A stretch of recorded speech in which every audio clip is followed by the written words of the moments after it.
I'm James Patrick, the director of Big Picture Watch and the film Planet Lockdown. I'd like to introduce you today a very interesting woman named Jennifer Bilek.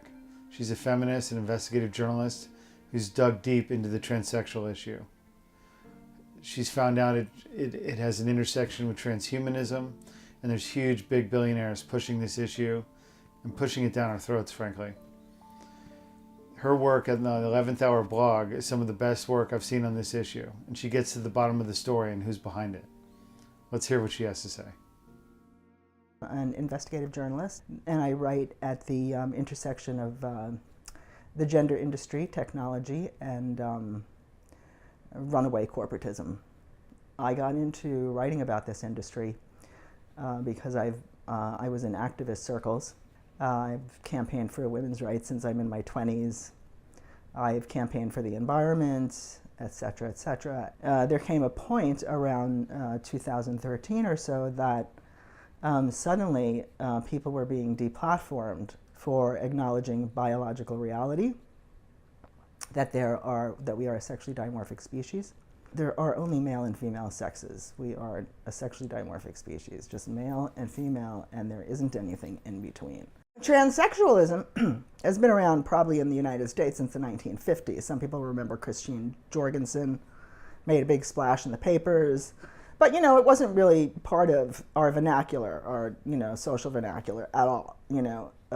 There was a few men who had this fetish, this adult male fetish of appropriating female synthetic simulacrums of female biology for their, sexual gratification. It used to be cross-dressing, transvestites, and then as soon as the medical industrial complex advanced to the point where they could make reasonably, good fake sexes, then, they started to appropriate female anatomy. Well, in the 1940s, this guy William Sims Bainbridge was born. He graduated Harvard as a sociology professor. He's written many, many, many books about cults, religions, technology, gaming, the future of psychological mind control. And he now works at the head of the National Science Foundation's Cyber Human program, which is the melding. It's basically overlooks the ethics involved in human cyber melding. And you can see this trajectory in the along late 1990s, early 2000s. There was a big shift in the culture from data from the digital age and the information age, and it sort of moved into artificial intelligence, transhumanism, robots, nanotechnology, biotechnology, etc. So this is kind of where we're going now. This is like the future trajectory of this. But Silicon Valley has been pushing a transhumanist agenda for since the early 2000s, late 1990s. So then Bainbridge meets up with another interesting character, Martine Rothblatt, who is also a transhumanist. And Rothblatt is, he's a transsexual. He's a man that's appropriated simulacrums of women's biology for himself, and he calls himself, transgender or a transsexual. And he's traveled around broadly in the culture in many different circles because he's accomplished so many different things. He's very well renowned and very well, appreciated for his accomplishments. So he's been in the tech sector, he's been in the medical sector, he's been in all over Hollywood. He's been on Oprah and he's been on a million different shows, with his robot wife, which he created. Rothblatt wrote a book. And it's really a blueprint of what's going on in the culture now. This is his ideology, working off of the work of Bainbridge. Whereas we're going to disintegrate the sexes, the boundary between the sexes. There'll be no youth and age. There'll be no, male and female. There'll be no, transhumanism is like boundarylessness. You're out there in cyberspace, ultimately. While you're getting there, it's an upgrade in humanity, melding yourself with machines, transferring human reproduction to the tech sector, in, I think it was late 1980. He got together with a whole bunch of other transvestite lawyers and transsexuals, and they created a document which was the very first gender bill, which brings disembodiment into the law, the sexual objectification of female biology, into parts, and making a human right out of that. Right? So what do you mean disembodiment? Well, where he's going is full-on disembodiment, where everybody lives in cyberspace. We live in a virtual reality. We don't live in our bodies anymore. We're going to be uploaded into cyberspace. Well, in order to sell that to the public, transhumanism and disembodiment as a life, you're going to have to groom them and get them there. And the way to do that is to create this ideology that says that you can choose your sex.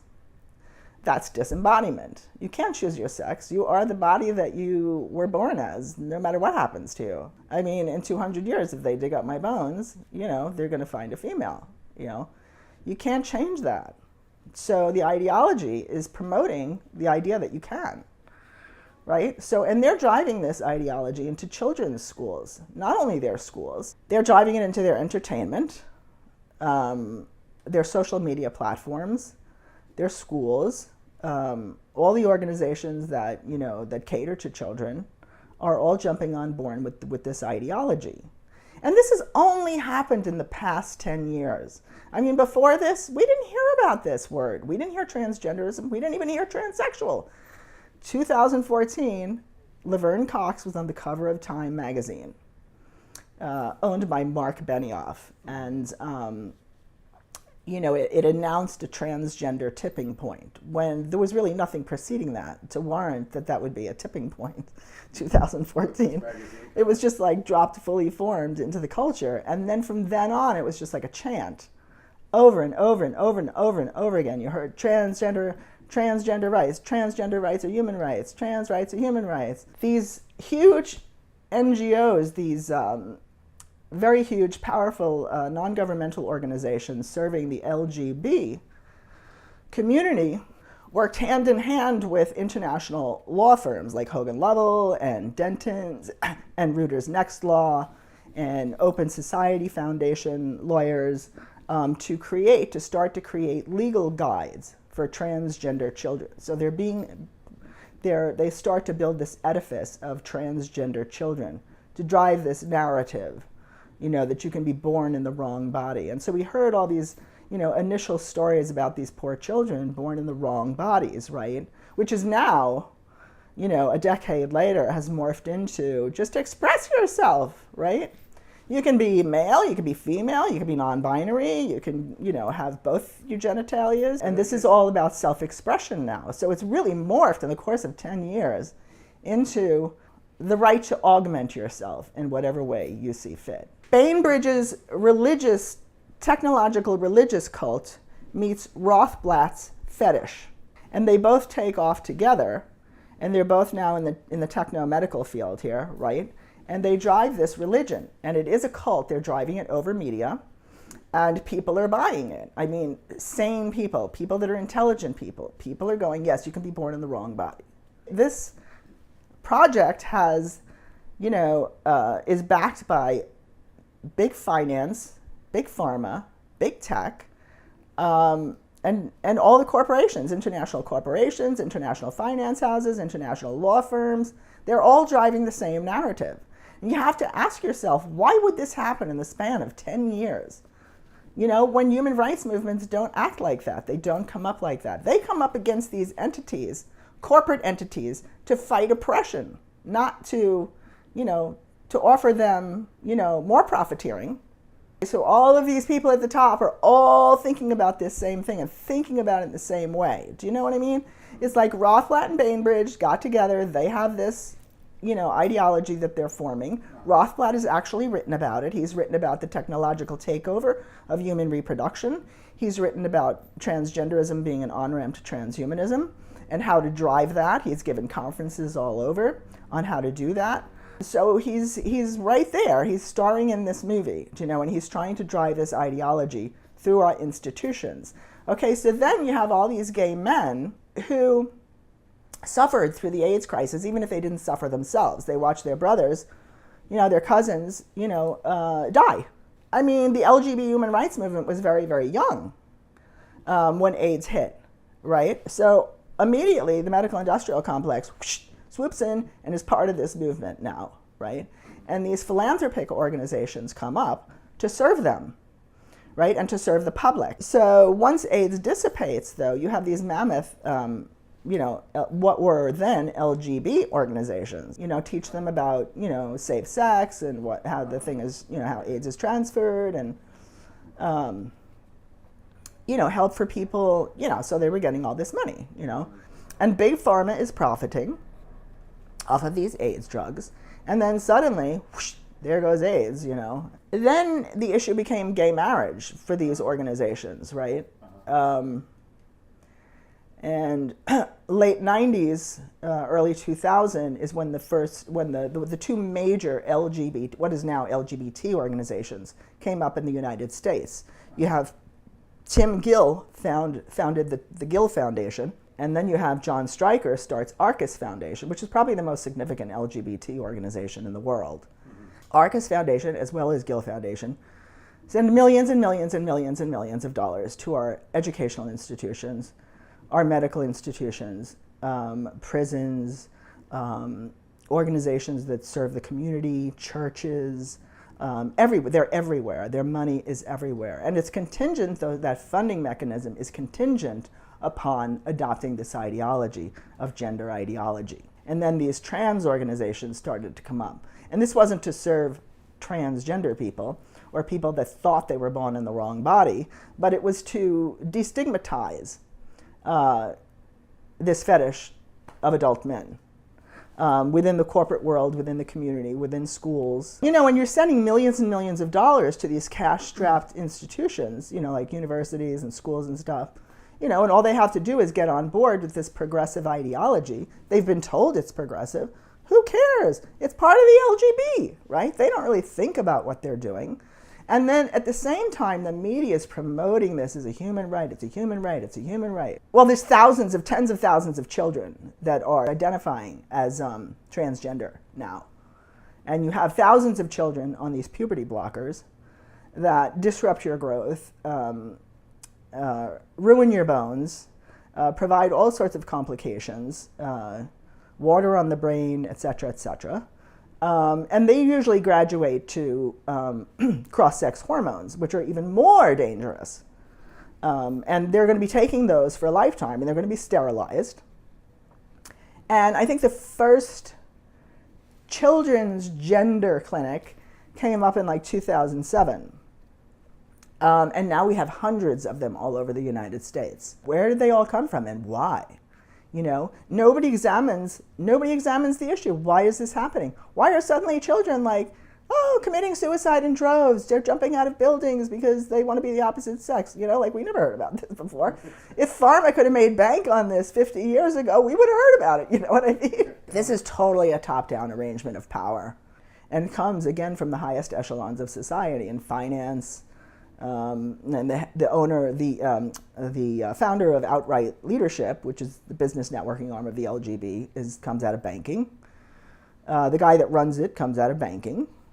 John Stryker, head of Arcus Foundation, comes out of banking. There's no Harvey Milk character here. Do you know what I mean? There's no grassroots activist here. These are all uber businessmen. So you have a profiteering motive, absolutely. Drugs, surgeries, surgery equipment, and not just the hormones and the puberty blockers, but you have antibiotics, you have anti-rejection medications, you have myriad surgeries that people want to have after they have this attack, basically, on their sex, a medical attack on their sex.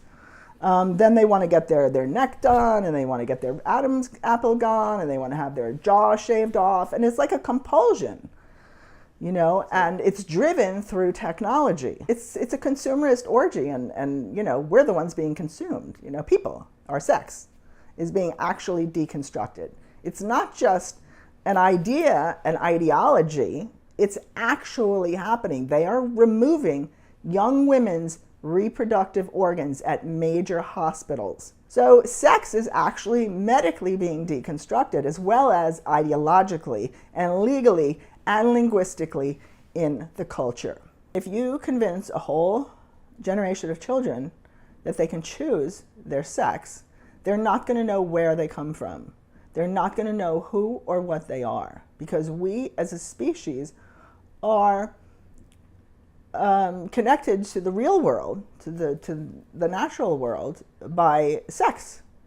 That's how we're tethered to everything else. Everything in the universe, in all the, in the world, in the biological world, is reproduction, regeneration, death, regeneration, death, regeneration, death, right? But you're, teaching children that they can live forever, that they can choose their sex, that they can choose whatever they want to choose. And this is madness. It's absolute madness, because it goes against the grain of reality. Why are they driving an ideology of physical dissociation from your sexed reality? This is what's going on here. Why is this happening? Confront that over and over and over again. Well, it's all part of the medical tech sector they're going to profit from. If you sterilize a whole generation of children, they're going to need reproductive services, right? You can't just go make a baby in your backyard with your partner, right? So, yeah, this is really an occupation. I mean, as a feminist, I see it as an occupation of womanhood.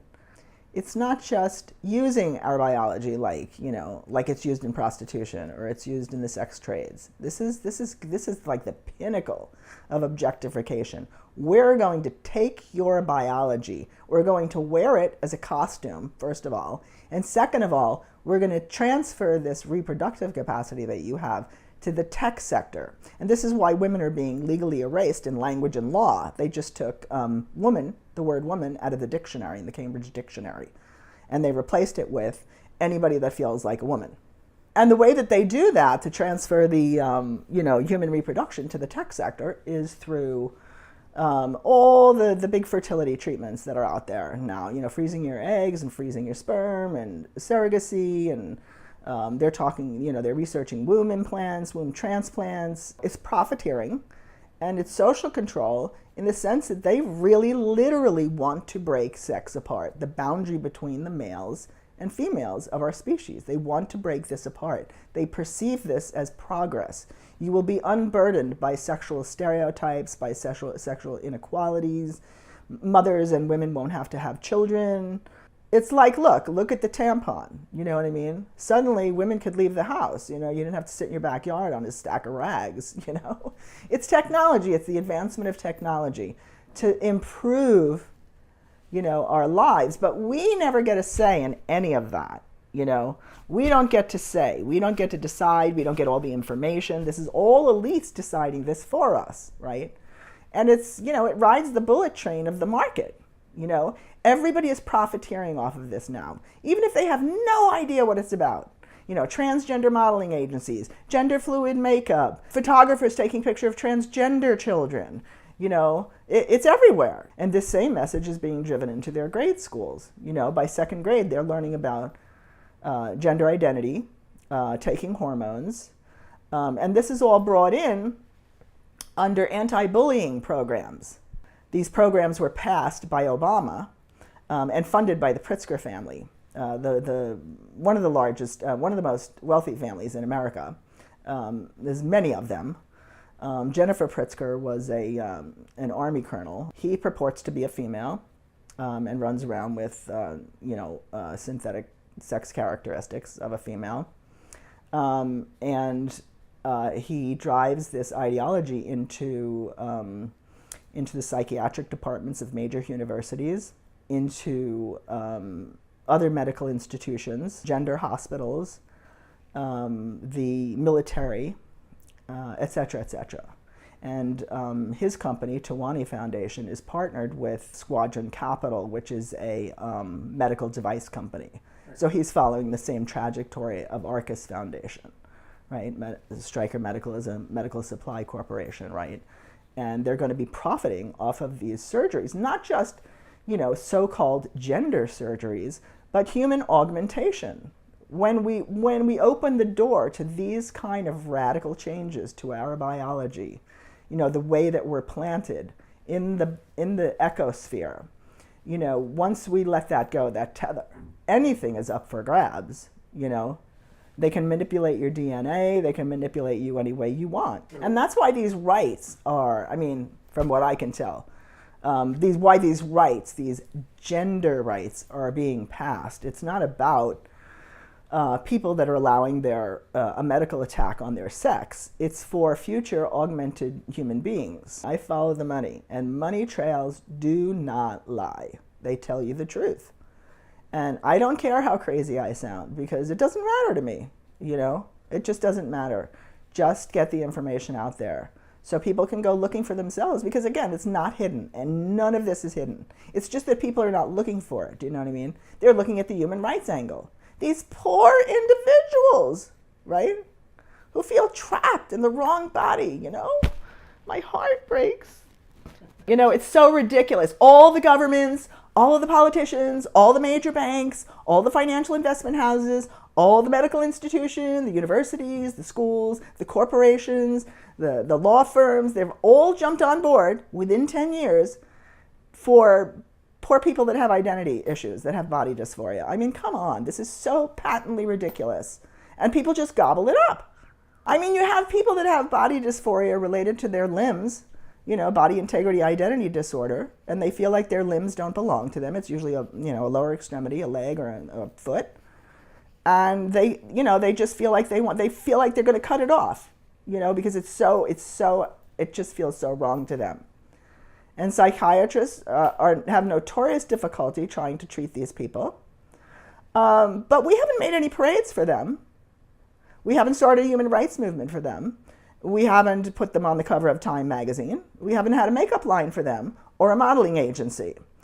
I could say the same thing for anorexics. That's a form of body dysmorphia. Why is this only happening around these people, who are claiming a synthetic sex identity, And why has it happened across the board in so many different countries, and laws are changing and language is changing to uproot society, the way that we're organized as a society?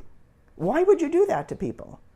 It's absolute insanity. It's madness. Nothing means anything anymore, right? There's no boundaries, boundarylessness. I started following the money around this issue, because if you want to know anything in America, you follow the money, right? And so I started following the money, and I looked at all these different NGOs, these non-governmental organizations that were really huge. They were huge, like Arcus Foundation and Gill Foundation. They're mammoth. They've each given like $500 million to spread this ideology through the cultures, not just our culture, but Western cultures, because they fund other organizations that do the same thing. And they create this whole scaffolding, this political scaffolding to drive it, so that you have media people, you have people that are being trained in politics to get them into political institutions, like the Victory Institute, for instance. That's funded very heavily by Arcus Foundation. And like, for instance, Rachel Levine was part of that organization. They call people from different schools in different areas that are going to work for them, and then they train them to be in these positions to drive policy through the culture, right? Which Levine is doing, if you've seen him speak. And so then they have media people as well, like GLAAD is the media arm. So GLAAD and Arcus Foundation are closely working together. And GLAAD goes about spreading information about how people are supposed to talk about this, because it's a human right and you don't want to offend anybody, right? So the message comes from on high, and what I mean by on high is not Arcus Foundation, I mean Stryker Medical, $17.1 billion corporation and growing by the day in 75 different countries. The medical industrial complex is bigger than the military industrial complex. So I've picked out a few different characters that are very, very prominent and are doing a lot of work to change society and to change people's minds, to drive this techno-religion through our society. But there are many, many others. Whether or not they actually know what they're doing, it's not quite clear to me. But most of them come out of the techno-medical industry, the banking industry. We don't see big oil men, in the gender industry. Do you know what I mean? We don't see automakers in the gender industry. Do you know what I mean?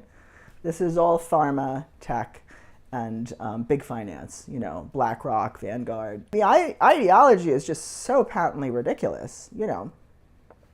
I mean, there are grown men with adult diaper fetishes. Are we going to have, like, next year, are we going to have, like, changing tables in the corporate arena for them? You know, we have stores for them now where they can actually go and buy paraphernalia for their fetish. But why are we normalizing fetish? You know, fetish is really, it's a compulsion and it's objectification. You know, it objectifies. If your fetish is for another person, it's an objectifying of them, objectification of them. So, and we're seeing this because we're dissociated as a society. You know, this has become our mode of expression now, dissociation and compulsion, addiction, you know, because we're trying to fill up the holes that this society has created. And instead of looking at the society and how damaged and broken it is, that it's not giving us what we need, all these aberrant behaviors are being supported in its stead, which is absolute madness. GLSEN is the educational arm of the LGBT Inc. And they basically take care of educating the populace in schools, in community centers about, you know, they dispense gender ideology to them, sort of like the old Christians used to come into the, you know, American Indian communities and indoctrinate them into Christianity. Well, this is very similar. It's a technological religion, and they're indoctrinating people to this ideology, promoting it as a human right, but it's a technological religious cult. You don't get to bow out of this. I mean, that's becoming abundantly clear to a lot of people, but they don't understand why. Why can't we talk about this? If this is a human rights organization, a movement for human rights, why wouldn't you want to share that information with people? Why wouldn't you want to get people on board with it? Everything is transphobic. You can't speak about it. No debate, no debate. You know, you can't talk about it. You know, you can't even talk about womanhood, because that's transphobic. Everything is transphobic. I mean, it's becoming like a joke on social media now. The construct of the transgender child had to be created. So, you know, these very, very large international law firms, lawyers, have created legal structure for transgender children, right? And how to communicate about this, like how to drive this ideology. They've created guides, basically, for people, right? So this gets, you know, this is created through these ginormous NGOs, right, with these international law firms, and then they're sent down through the community, you know, through people like, you know, GLAAD, organizations like GLAAD, right, who take that information, now they indoctrinate the public. This is a human right, and some people are born in the wrong body, and it's just the way that it is, and da-da-da-da-da, you know, and then you have GLAAD, who, you know, takes care of the media. This is the way that you have to sell this to people, right?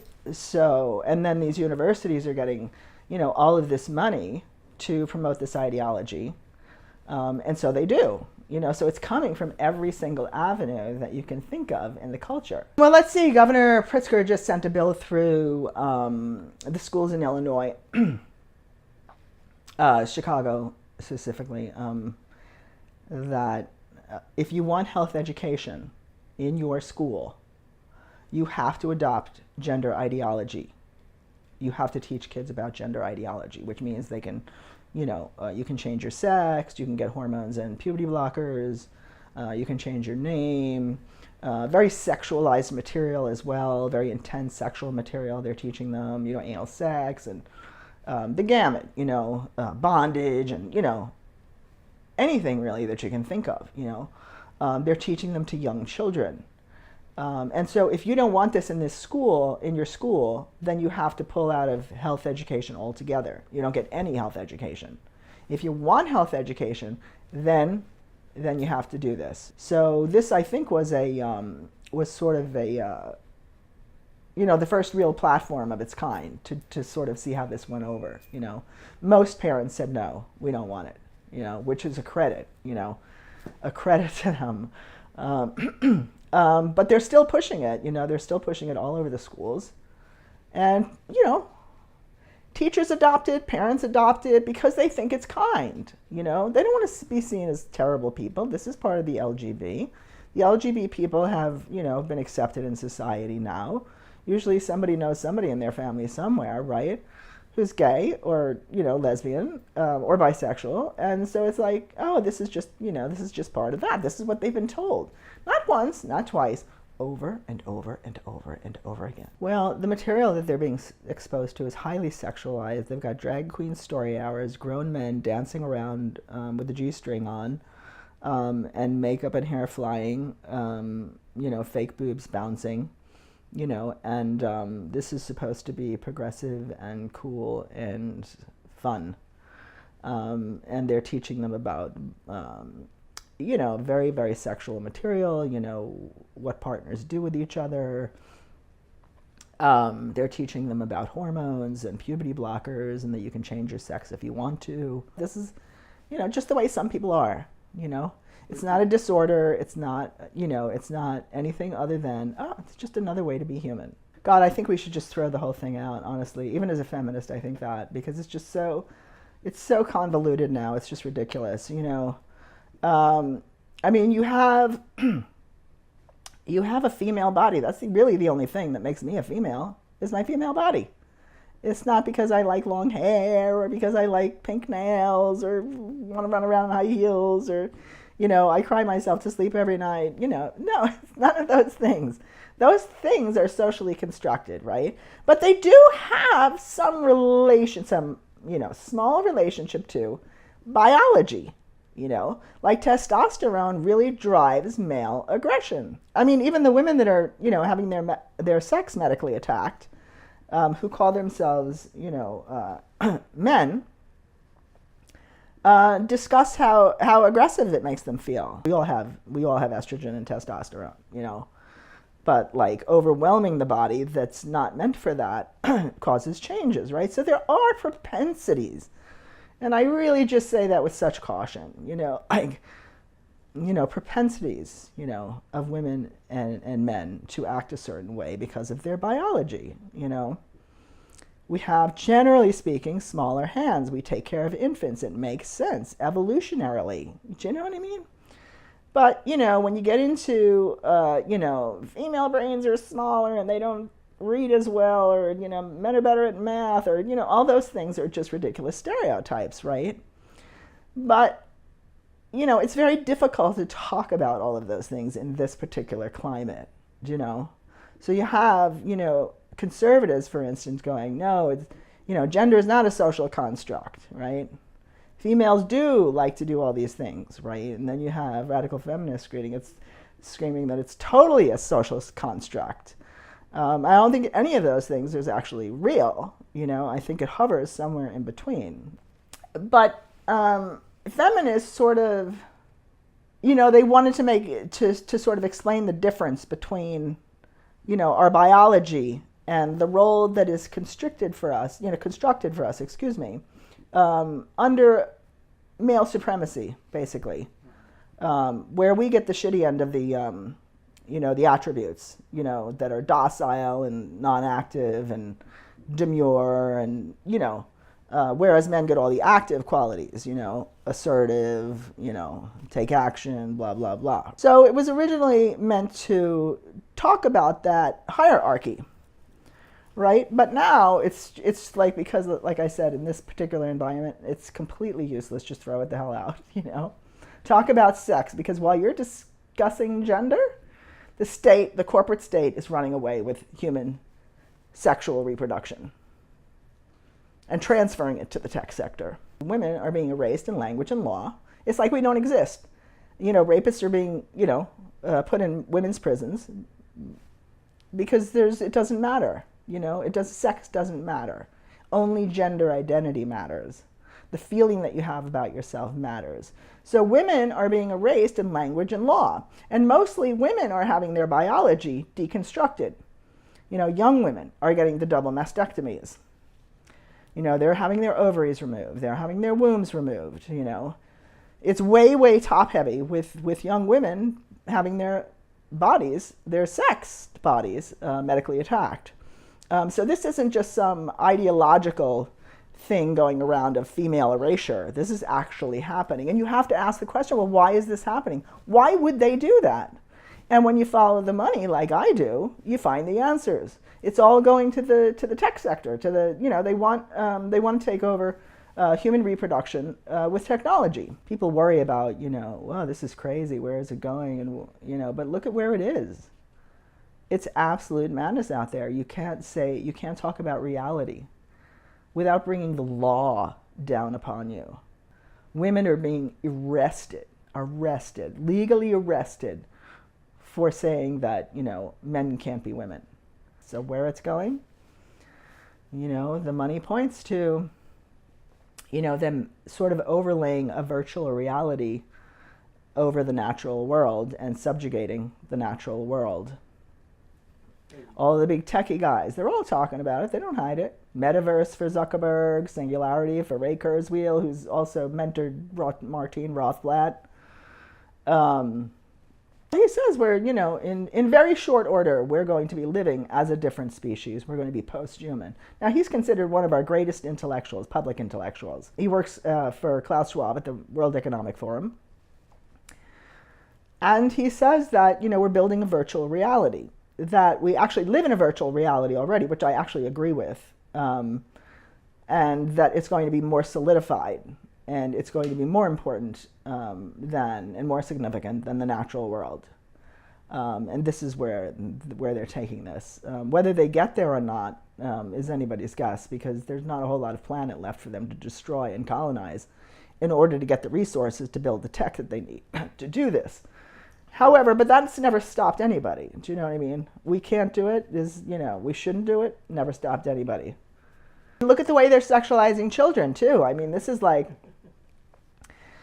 the first people to dissociate from their physically sexed body are rape survivors and kids who have been sexually molested, right? They dissociate, because they're being traumatized sexually, right?